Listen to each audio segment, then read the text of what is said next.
Bonsoir Jean-Luc Mélenchon, soyez le bienvenu. Prenez place. Voilà, on se salue. Les poignées de main, elles ont repris. Les poignées de main, elles ont repris. Bon, avec quelques précautions peut-être, mais les poignées de main... Mais oui, mais je vais me désinfecter, monsieur Pujadas, dès que j'en aurai fini avec vous. Non, c'était pas de la réprobation. C'était une observation simplement. Oui, c'est vrai. Mais vous avez raison de le faire, parce que des fois, on manque à la prudence et c'est pas bien. Alors, je vais vous parler d'abord de cette enquête préliminaire qui vous fait réagir. Je vais rappeler les faits, parce que c'est pas tout à fait... Vous allez avoir du mal, parce que... Je vais essayer à c'est un grands traits. à rebondissement. Voilà, pas tout à fait facile à appréhender. Suite à la fameuse perquisition dans les locaux de la France Insoumise, vous avez été, Jean-Luc Mélenchon, condamné, vous et d'autres, pour, je cite le tribunal, acte de rébellion. Alors, vous avez été condamné à une amende et des dommages et intérêts. Vous avez payé vous-même l'amende de 8 000 € si je ne m'abuse. Oui, oui. Mais en ce qui concerne les dommages et intérêts versés à ceux qui participaient à cette perquisition, les policiers, les magistrats, sur lesquels vous avez, vous leur avez crié. C'est vrai, monsieur. Il y en a eu un qui a été tellement effarouché par mes cris qu'il a eu 7 jours d'arrêt de travail. Et il y en a un autre qui a eu des cauchemars et c'est pourquoi il a été indemnisé. Eh bien, monsieur Pujadas, si je pensais un jour que j'aurais à indemniser quelqu'un pour un cauchemar, quand je pense au nombre de gens à qui j'ai dû donner des cauchemars, il faudrait que je travaille bien longtemps. En tout cas, la justice a tranché là-dessus. Et en ce qui concerne ces dommages et intérêts, ce n'est pas vous ou les 4 autres condamnés qui avez payé, mais c'est votre formation, la France Insoumise, qui a versé ces 53 000 € approximativement. Aviez-vous le droit de faire payer cette somme par votre parti ? Eh bien, le parquet de Paris en doute, d'où l'ouverture de cette enquête préliminaire pour le vérifier. Voilà. Est-ce que vous dites, Jean-Luc Mélenchon, ce soir, très bien, la justice va vérifier, et puis soit il y aura un renvoi devant le tribunal, soit il y aura un non-lieu, soit ça sera refermé. Est-ce que vous dites, j'ai confiance dans la justice de mon pays ? Non, je n'ai pas du tout confiance dans cette justice-là, pas du tout. Je ne peux pas les croire une seule seconde. Pourquoi ? Pour une raison très simple, c'est que c'est parfaitement légal. Ce que nous avons fait correspond exactement à la loi. En avez-vous la certitude ? Totale.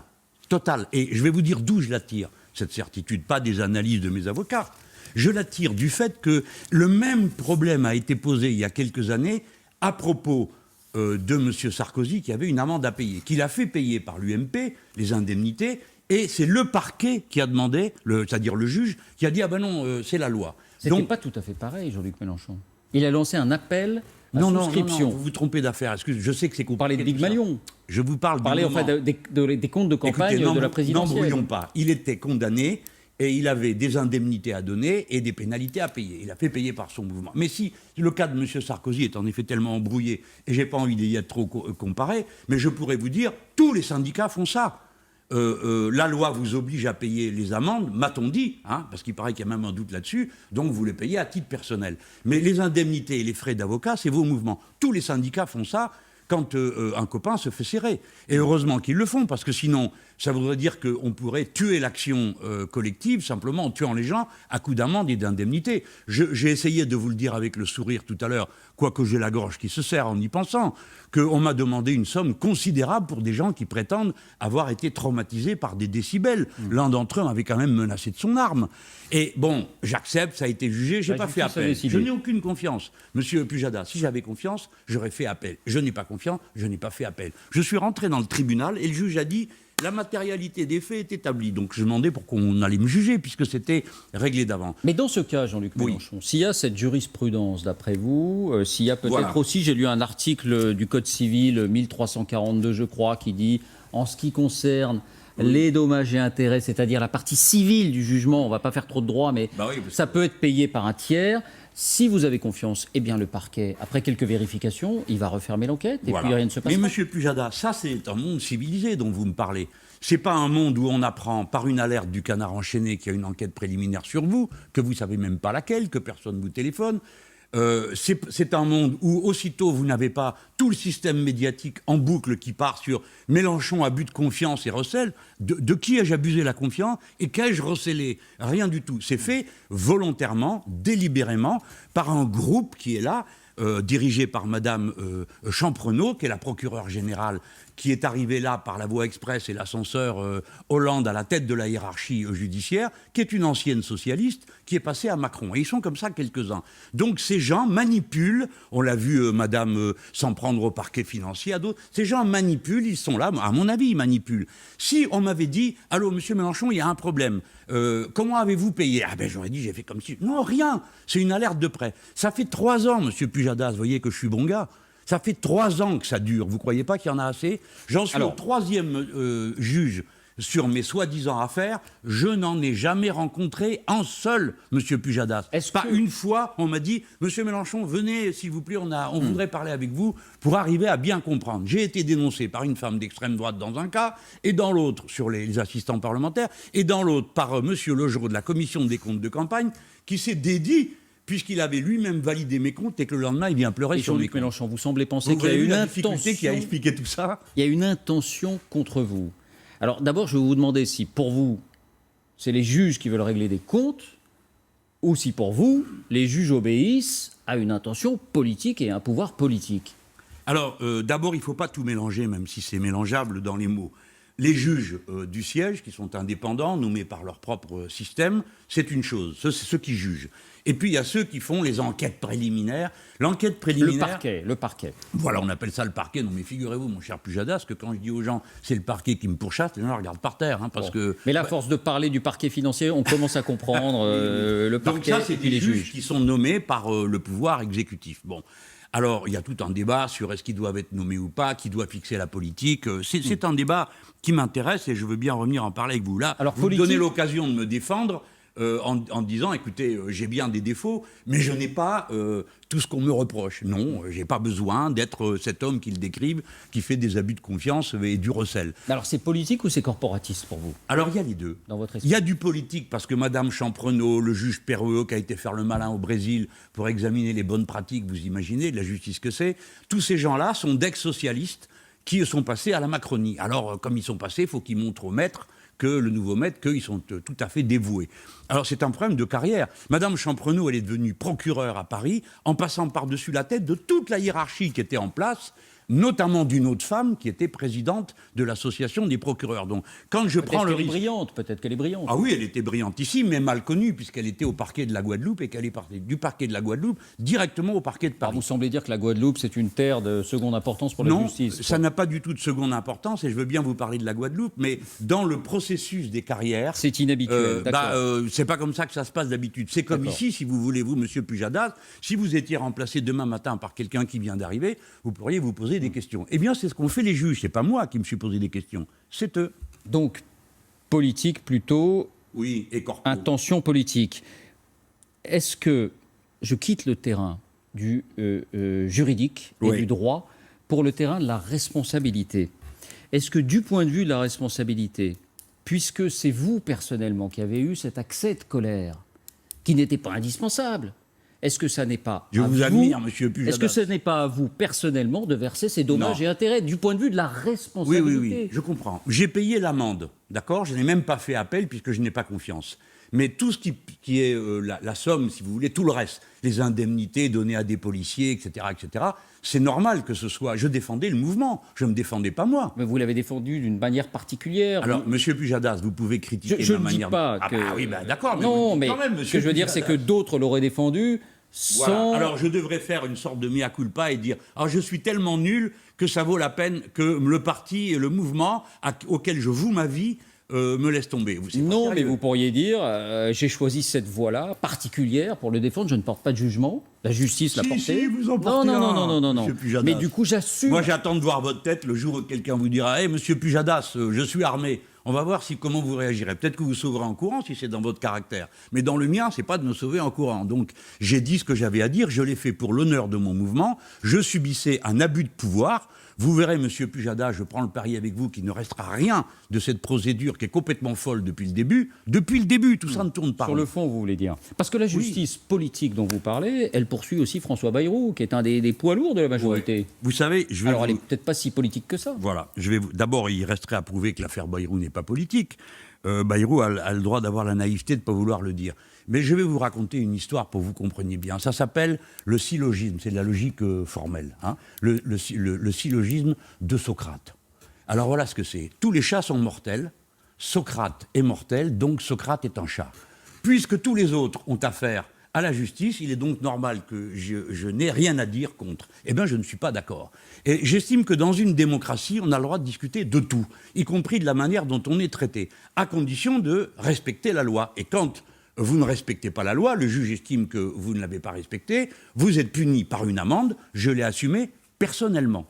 Donc, j'estime que j'ai un comportement moral parce que je respecte une loi appliquée à moi d'une manière que je juge détestable, mais je l'accepte néanmoins. Donc je suis conforme à la morale républicaine, en tout cas la mienne, et à la vertu. Mais les indemnités et le reste, M. Pujadas, si vous commencez à partir comme ça, il n'y a plus un syndicat qui fonctionne dans ce pays, il n'y a plus un syndicaliste qui prendra le moindre risque. Non, c'est une tradition du mouvement de la gauche que la structure prend en charge la défense de ses membres. Voilà, c'est comme ça.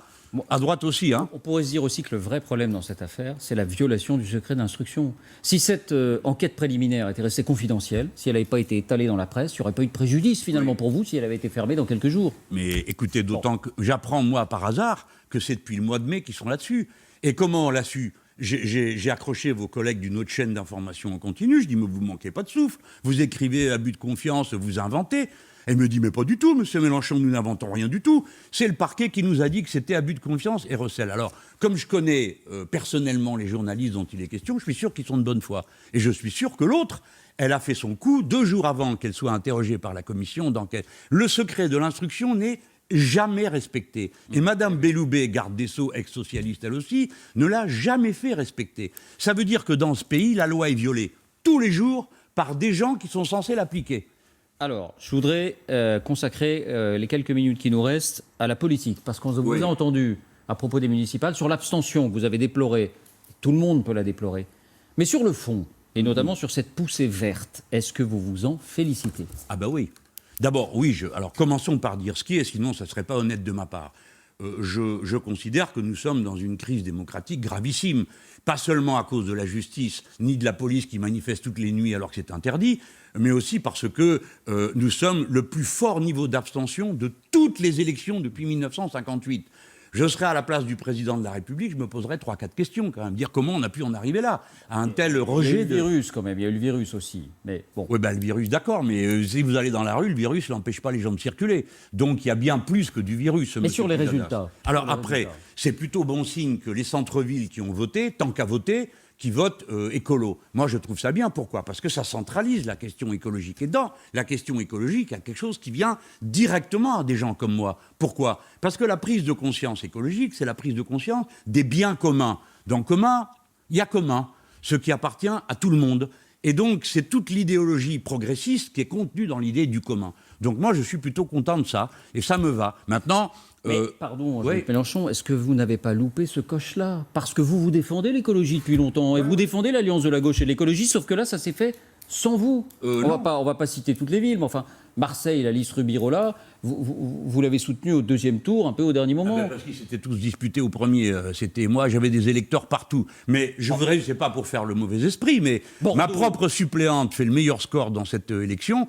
Je n'y suis pour rien, elle doit ça à son propre talent, mais vous pourriez le noter. À Lyon, nous faisions 10% au premier tour. Sans nous, il n'y a pas de 2e tour. À Bordeaux, oui. Le nouveau maire, Pierre Urmicre, il est là, regardez.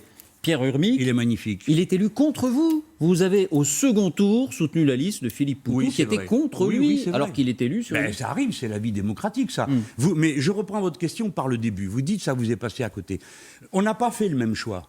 Mon choix, qui n'a pas fonctionné, c'était de dire nous devons appuyer partout où on le peut des listes citoyennes en dehors des cadres de parti, parce que c'est ce qui va faire voter les quartiers populaires. Ça ne s'est pas passé, monsieur Pujadas, j'en conviens. C'est frustrant pour moi, ça me pose problème, ça m'interroge. Pourquoi plus personne ne veut bouger dans ces secteurs-là ? C'est une grave question politique. Mais je ne suis pas passé à côté. La vie politique, monsieur Pujadas, c'est pas juste un marché, on va sur le rayon et on prend ce qui vous plaît. On essaye de participer, d'apporter des idées, de motiver des gens à aller voter. Donc pour nous, le grand problème, c'est l'insurrection froide des quartiers populaires qui n'en ont plus rien à faire, qui ne croient plus à rien. Ça, c'est grave, non ? Est-ce que vous lancez un appel à Yannick Jadot pour discuter en vue d'une union de la gauche et de l'écologie pour 2022. Oui, bah d'abord, laissons-les se mettre en place, les uns les autres, voir comment ils respirent, peut-être régler leurs problèmes aussi entre eux. Et puis on va parler, on a toujours parlé. Moi, j'ai rencontré Jadot en pleine campagne présidentielle. Il m'a lancé un appel au début de la campagne pour que j'arrête d'être candidat, parce que d'après lui, c'était M. Hamon qui allait gagner. Bon, à gauche. Donc tout ça, bien sûr qu'il y aura des débats, il y aura des discussions, des rencontres. Mais M. Pujadas, ce qui ne serait pas normal, c'est que parce que l'un brille un jour, en faisant au total, finalement, peu de voix. Hein. Parce que l'un brille un jour, alors tout le monde se précipite au pied de l'arbre de Noël et amène son petit sabot. Et moi. Ça n'est pas sérieux. Monsieur Pujadas, d'autant que le lendemain, pas 3 jours après, pas 4 jours après, Monsieur Cormand, qui est un des dirigeants les plus respectés de l'écologie politique, dit « Ah ben vive l'Europe des régions ». Bah, avec ça, on va avoir du mal à discuter si on commence comme ça. Et puis, et ainsi de suite. Et tous les jours, c'est « Ah ben l'État jacobin, la nation, c'est de trop ». Ah ben les amis, si vous y allez comme ça, jamais on pourra parler de rien. Par contre, on peut peut-être parler de la planification écologique. Ah ben non, ils n'aiment pas le plan. Ils trouvent que c'est l'Union soviétique. Alors, si vous voulez, si on doit enfiler, c'est pas la peine d'aller se rencontrer. Il y a trop de divergences entre vous pour envisager une candidature commune. Non, Monsieur Pujadas, candidature commune, on verra. Mais Monsieur Pujadas, ce qu'il faut que vous compreniez bien, c'est qu'il faut d'abord qu'eux-mêmes, intègrent la dimension nouvelle qu'est la leur. Pour l'instant, ils sont d'une férocité totale. À Lyon, il n'y a pas de victoire sans nous. Bah, au deuxième tour, ils prennent toutes les mairies. Il n'y en a pas une pour nous. Même pas celle qu'on avait avant. Donc, il faut d'abord qu'ils reviennent, si vous voulez, dans des relations normales avec les autres. Et puis après, on discutera, pardon de vous le dire, sur le programme. Sur le programme. Non, mais c'est très intéressant. Ah, ben oui, mais nous l'avons publié, le nôtre. Donc, très intéressant de mettre à plat, vous mettez à plat les divergences de fond. Et c'est très intéressant. Oui, sinon, les Français vont dire c'est une comédie, ces gens-là. Alors, ils se blairent pas, ils s'engueulent. Et puis après, ils viennent nous dire il faut voter pour nous. Simplement, Olivier Faure, pour le Parti Socialiste, il a dit moi, ça n'est pas exclu que si le candidat écologiste est plus fort, il y ait une candidature unique qui ne soit pas une candidature de chez nous. Tant mieux. Et vous, est-ce que vous diriez la même chose ? Non mais attendez, la dernière fois, c'était dans le sens inverse. C'était le socialiste qui était devant et Jadot qui s'est retiré. Donc ils font affaire ensemble, c'est normal, pourquoi pas, c'est leur affaire. Et puis monsieur Faure... Mais vous ne pourriez pas dire ça ? Pour l'instant, je me demande pourquoi je le ferais. Parce que le seul indice que nous ayons à propos de présidentielle, c'est des sondages, et sauf erreur, c'est quand même moi qui suis devant. Et bon, alors tout ça n'est pas très glorieux, hein, je m'empresse de vous le dire, mais quand même c'est une réalité. Monsieur Faure, il est à 2%, donc je comprends qu'il n'ait pas envie d'aller à une élection où il va faire moins que les trotskistes. Bon, je le dis avec le sourire, ça ne vaut pas la peine de s'énerver, ni de se crisper. On peut le dire en toute décontraction. Bon, oui, mais je ne parle pas pour vous, hein, je parle pour eux, parce qu'ils sont souvent très crispés. Enfin, à vous entendre, on sent que, même si vous dites officiellement la décision n'est pas prise, que vous vous projetez dans cette présidentielle de 2022, hein. Pour l'instant, on a plutôt l'impression que jamais nos interlocuteurs d'Europe Écologie Les Verts ne changeront d'avis sur des sujets sur lesquels nous non plus, on n'a pas l'intention de changer d'avis. Et donc puis vous savez, ce qui nous différencie des écolos officiels, c'est pas l'écologie, c'est le social. Parce que sur l'écologie, on est d'accord sur tout. Ou à peu près tout, sinon nous on met ça dans un cadre plus large qu'eux, qui est celui de la planification. C'est sur le social qu'on n'est pas d'accord. Donc vous serez candidat ? Mais j'en sais rien, moi. Qu'est-ce que vous me dites là ? Pour l'instant, je suis en train d'essayer de me dépêtrer des malheurs qu'on veut me faire. Un dernier mot. C'est pas exclu, j'ai une décision à prendre, je le sais, je vais pas faire. Mais quelqu'un comme moi le prend en responsabilité, en ayant tous les éléments pour apprécier. Puis il y en a d'autres dans ma famille politique, peut-être, qui ont envie, une envie folle, et puis on discutera. Vous savez, c'est dans 2 ans. Pour l'instant, on a des problèmes. Monsieur Pujadas, on va arrêter là-dessus, mais on a déjà 5 millions de gars et de filles au chômage. On a 700 000 jeunes qui arrivent, qui n'ont pas de boulot à la rentrée.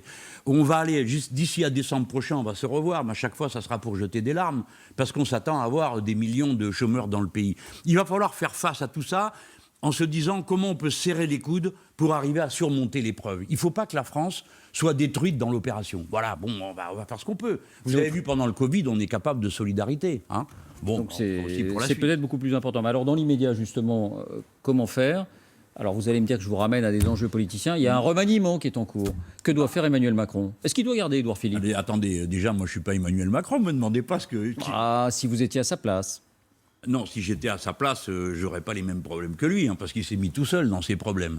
Et alors, on a dit qu'il allait renvoyer dans ses foyers M. Édouard Philippe. Bon, tout ça, c'est plus facile à dire qu'à faire, hein, parce que c'est un homme qui est populaire, et puis qui a tenu la maison macroniste. Parce que si vous enlevez Emmanuel Macron et son agitation permanente, et toute une série de ministres plus folkloriques les uns que les autres, qu'est-ce qui reste? Il reste 3-4 gars de droite qui le portent tout sur leur dos. Hein, c'est pas Madame Belloubet qui fait tourner la machine, ni Monsieur Castaner. Ceux-là, ils sont...